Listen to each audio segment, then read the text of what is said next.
खासदार बजरंग सोनवणे आपल्यासोबत आहेत। बाप्पा, बीड मधल्या 6 नगर परिषद निवडणुका काय काय परिस्थिती आहे, कुठल्या कुठल्या गावात?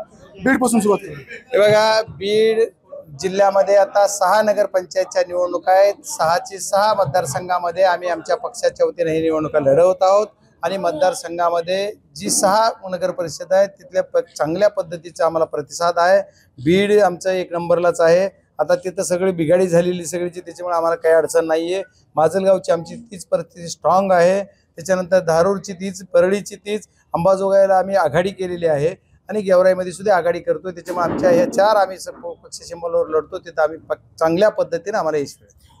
परळीमध्ये कसं लक्ष असणार तुमचं? आता आज सुरुवात केली, लक्ष असणार आहे। आज माझ्या बोलण्यावरून तुम्हाला कळालं असेल, मी लोकसभेला एकच सांगत होतो की मीच निवडून येणार, तसं मी आज एकच सांगतो की परळीचा नगराध्यक्ष राष्ट्रवादी काँग्रेस शरदचंद्रजी पवार पक्षाचाच असणार। आणि या निवडणुकीत आपण बघायला गेलं तर बीडमध्ये जे चित्र आहे ते भाजप, शिवसेना आणि काँग्रेस एकीकडे असे 3 आघाड्या बीडमध्ये दिसत आहेत। त्याच्याकडे कसं बघता? हे बघा, त्यांना काय कुणाला करायचं ते करू देत।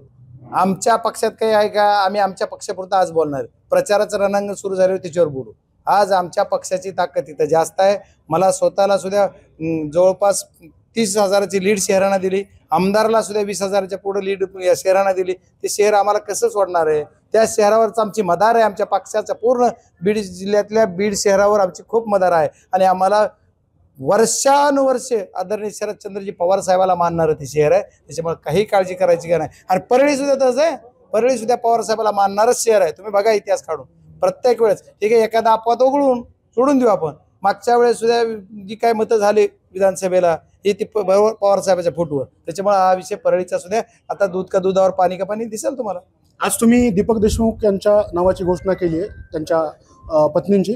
आता काय पुढची रणनीती असणार आहे परळीसाठी? खास बघा, आम्ही परळीचा नगराध्यक्ष पदाचा राष्ट्रवादी काँग्रेस शरदचंद्रजी पवार पक्षाचा उमेदवार म्हणून संध्याताई दीपकराव देशमुख नाही, संध्याताई दीपकराव देशमुख या आमच्या भगिनीच्या नावाची घोषणा मी केलेली आहे।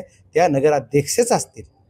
आमच्या ताईच्या पायात लक्ष्मी आहे आणि 100% आम्ही त्या नगराध्यक्ष असतील एवढं सांगतो। आमच्या आदरणीय ताईंचं दीपक नानाला एवढे दिवस राजकारणात साथ देताना आज त्यांना एकदा नगराध्यक्ष बघताना समाधान वाटलं आम्हाला सगळ्यांना। खूप खूप धन्यवाद। अंबाजोगाई मधलं जे समीकरण आहे, दोन्ही राष्ट्रवादी एकत्र येऊन आघाडी केलेली आहे भाजपच्या विरुद्ध।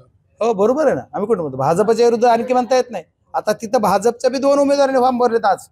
त्याच्यामुळे भाजप वेगळं, आघाड्या वेगळ्या असं होऊ शकतंय। त्याच्यामुळे जरा थोडं वेट अँड वॉच। नक्कीच। तर हे होते खासदार बजरंग सोनवणे यांनी सांगितलं की थोडं वेट अँड वॉच करा, सगळं चित्र लवकरच स्पष्ट होईल। कॅमेरामॅन नितीन सह मी स्वानंद पाटील, एबीपी माझा, परळी, बीड। एबीपी माझा, उघडा डोळे बघा नीट।